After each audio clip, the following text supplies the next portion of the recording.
and welcome to Vacation Yoga. My name is Valerie.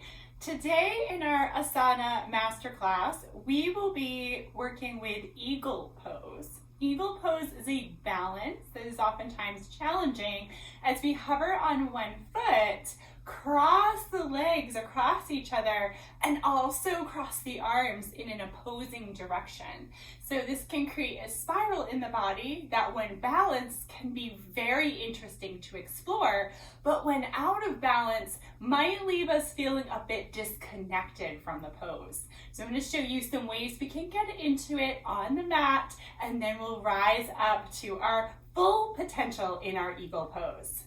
To start, you're just going to need a couple of blocks and your mat. Grab those and join me on the mat.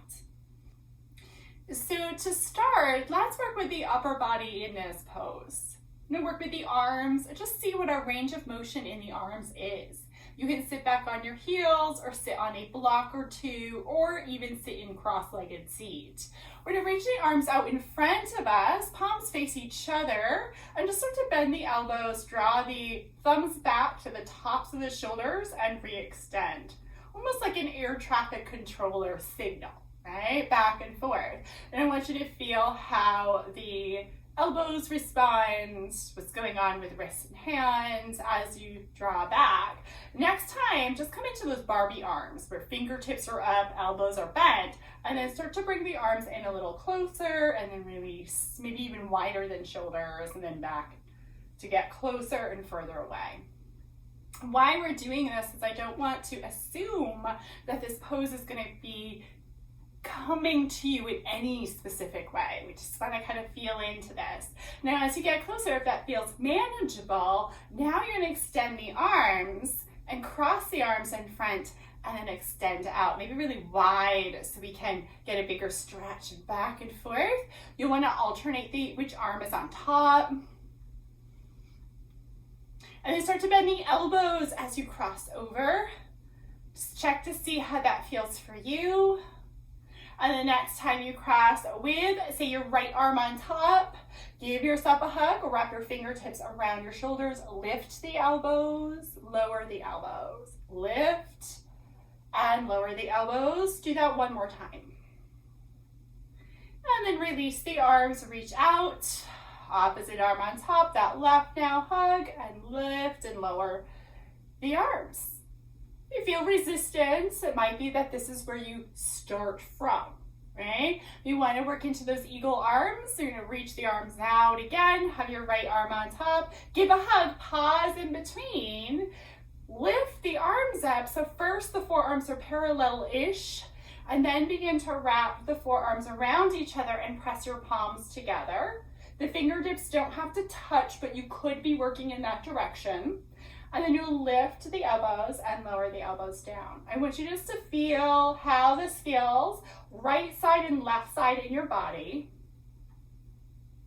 And then I want you to lift the elbows up and give it a little squeeze in around the tum-tum, right? So you feel your belly kind of hugging in as you lift your elbows up. Release the arms, take a couple of shoulder rolls or circles, or just swing the arms around. And let's work on that opposite side. So reach the arms out wide, cross left on top of the right, bend at the elbows, direct the back of the hands closer, and then see if you can get the palms of the hands. And if you can't get the palms of the hands, the back of the hands might be where you stay. Lift the elbows, then lower the elbows. Lift and lower, just a couple more times here. All right, and then lift, hold the lift and hug the belly in a bit. You're asking your core to be part of the work. We're going to need that when we get to standing. And then release the arms and shake out the arms or take some circles. From here, let's meet on the back. So you're on the back now. Your feet are at hip distance, the knees are bent. You're going to lift your right leg up and just see if you can get to cross over the left, then bring it back to center and bring that foot down. We're going to try that a couple more times. You're lifting, you're crossing just to your degree and then back. Now, say you've taken a practice already and then you decided to do the master class, right? Then you might have some opening here, you might be warmed up. But if you just dropped into this master class, give yourself some time because the muscles might be relatively cold, not having moved.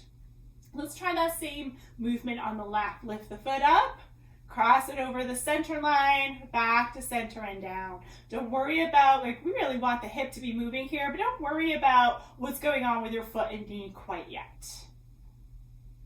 Just kind of feeling in what's here. And bringing that foot down. Now I want to walk that left foot in more toward the center of the mat, so closer to the right foot. Lift your right leg, cross it over, only to your degree, and place it down. So it's like we're crossing our legs at a table. When you're here, I want you to feel how much weight is going into your left foot, and I want you to feel that level of lift on the right hip. Hug the belly in without tucking the tail, and then begin to try to guide that right hip down a little bit more into the mat, so that right hip and left hip are even. From here, you're going to lift the legs up, keep the hips even as you lift your legs up, then lower the legs back down. Let's take that a couple more times. Just soften around the face and behind the eyes when you do this.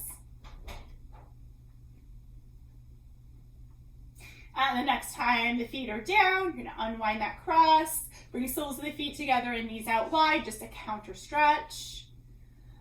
Big soft breath. Okay. And then let's try out the other side. So we have our feet at hip distance here, right? We'll be walking that right foot closer to the left foot now. Lift the left foot, cross it over. So again, you're crossing to your degree, which means the knees don't necessarily have to be stacked. And then from here, making sure, right, that left hip now is centered and grounded down. And check out the weight that's happening in the right foot. That will be important when we come to standing. And then lift the legs up with the hips level, then lower down. Remember, your arms are along your side. They're not assisting. They're not drawing the legs up for you. And trying one more of these. And then unwinding from here. Okay, so let's come up once more. We'll try one more of those in a tabletop position and see how it goes. Come into table, hands and knees.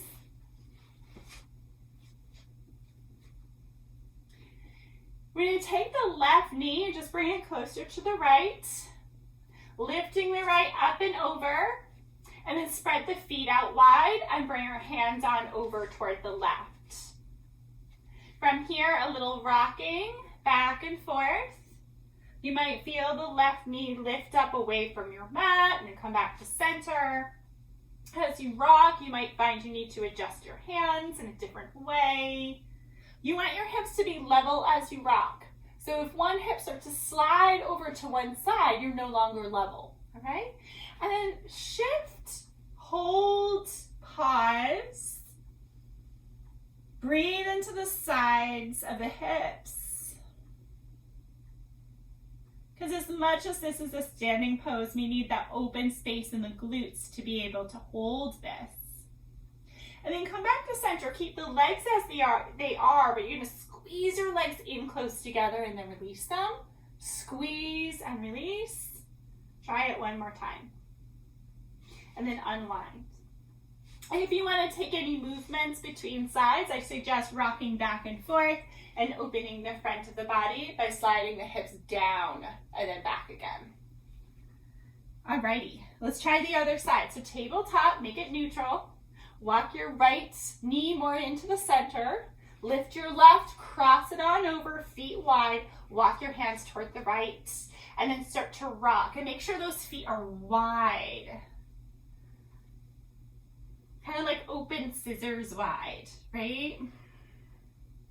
Checking in with any adjustments that you personally need to make here. Checking in for any listing one side or the other. And then pause, hips back, and breathe. Let your breath get in and around the side of the ribs and into the feet and legs. And then press on up from here. Keep the legs crossed, squeeze the legs together, and then release. 2 more. and one more. Unwind, come back to your table, and take any movements that you feel that you'd like. Cat-cow could be a good one too. And then from here, I think we're ready to start to work into the standing variation of this pose.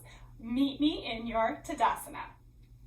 Wonderful. So we are in our Tadasana, our standing pose. Doesn't have to be ramrod straight yet. We're just kind of talking and then we'll get into it. You want to have a block on either side of where your feet will be so that if you want to rest your toe down on that block, it is there for you. Let's first come into our chair pose, so Utkatasana. You're going to sink your hips back first, let the knees bend, toes are pointed forward, and then just sweep the arms forward and up. Get to know the feet, and then bring your hands through to your heart space. You want to feel into your feet, readjust the feet if you need to. Feel the balls of the feet connecting on either side, so think big toe, baby toe, and feel the heel grounding down. All right, from here, we're going to switch some weight side to side. So lift your right foot, bring your foot down. Left foot, bring that foot down. Side to side. Check out how that feels as you're switching weights. You don't want any surprises here. And the next time you're on that right foot, land the right foot. Lift the left knee up, cross it over as we've been doing. Hug the legs, and then re-bend into that right knee. And you've got a block here. Line it up, and then tap the toe on the block if you'd like to. Hug the legs in like we did in our tabletop. Reach the arms out long, and then take that right arm, cross it. Hug if that's better. Eagle if you like the arms as an eagle. Lift the elbows, sink the hips. You're in the full pose, hugging in. Those of you that like to round this are going to start to draw the elbows in toward the belly, round into the upper back here. And lifting on up. And unwinding the arms and unwinding the feet. Walk around, shake things out, let the pose go. Yoga practice teaches us that nothing is permanent and we don't need to hold on to that which isn't permanent. So I'm gonna let things happen. On this other side, you can certainly use a block. I'm also gonna show you what you could do without using that block. All right, Tadasana. Find Utkatasana, a chair, sink, hands at the heart, bring your weight into the left foot. Lift the right and cross. Sink. So, hips face forward. If you can, tuck the toes and keep the hips facing forward. Go for that. If you start to twist to the left, I want you to release the toes. Reach the arms out in front of you. Cross left over right this time. Hug or take that eagle. Lift up with the elbows. Sink into the hips. Lots of breath. You want to make sure you're breathing at all times, and then maybe rounding, hugging in. Taking that sleeping eagle variation. And then lifting on back up from here. Unwind the arms and unwind the legs. Shake things out, walk around, move if you like to here. Beautiful. To counter this pose, remember we were all hugged in, right? To counter this pose, walk your legs out wide, get a nice stretch, and then reach the arms out wide. Toes bend into the knees and just sweep the arms down and then sweep up. 2 more like that. Woo. 1 more. Beautiful. Hands come through to heart. Toe heel your feet back into center. That's it. So play around with different aspects of this. Gain strength where you need it. Gain that flexibility where you think you might need it as well. And I hope you enjoy playing around with Eagle in this masterclass. I'm Valerie with Valerie Cation Yoga. Have a great day.